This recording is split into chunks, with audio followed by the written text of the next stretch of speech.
ძალიან სასიამოვნოა თვითონ ის ფაქტი, რომ პირველი თამაში, პირველი გამარჯვება ინგლისის ნაკრებთან, რა თქმა უნდა, ინგლისის ნაკრები არ არის ის დონე, ჩვენი გუნდი ითვლება როგორც ცოტა მაღალი დონით, მაგრამ წინ გვაქვს ისეთ თამაში, როგორც არის ბელორუსის ნაკრებთან თამაში, ბელორუსის ნაკრებს აქვს მოგებული რუსეთის ნაკრებისათვის, ასე რომ ეს დიდ დონეთ ითვლება, მაგრამ მე დარწმუნებული ვარ, რომ ჩვენი გოგონები ძალღონეს არ დაეშურებენ იმისთვის, რომ გადავლახოთ ეს ეტაპი და გავიდეთ შემდეგ ჩუბში.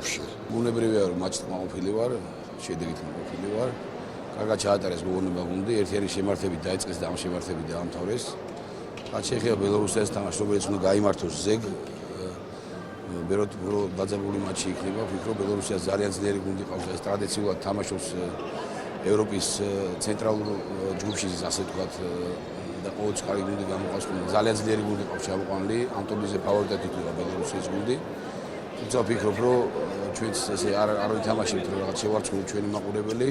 დღეს განსაკუთრებულად მინდა მაყურებელს მოვუხადო დიდი მადლობა, რომელიც დღეს იყო და მხარი დაგვიჭირა. ასე მოუწოდო, რომ 10-5 საათის მოვლის და ძალიან დავშვიდება ჩვენი მაყურებლის ხარდაჭერა. 10-5 საათი ვეპატიჟების უყურესო ბელორუსიასთან ეს თამაში გვჭირდება იმისათვის, რომ გადავიდეთ შემდეგ ეტაპზე. ანუ ძალიან მნიშვნელოვანი თამაში იქნება ჩვენთვის და საქართველოსთვის ზოგადად პრემიუმის განვითარებისთვის. ამ გუნდთან თამაში შედარებით იოლი იყო, იმიტომ რომ როგორც უფრო გამოუცდელი იყო, ვიდრე ჩვენ უფრო ძლიერ გუნდებთან გვაქვს თამაშები. უფრო მნიშვნელოვანი თამაში არის შემდეგ ბელარუსიასთან, რომელიც გვაქვს 10-ში და უფრო ინტენსიურად ვემზადებოდით ამ თამაშისთვის.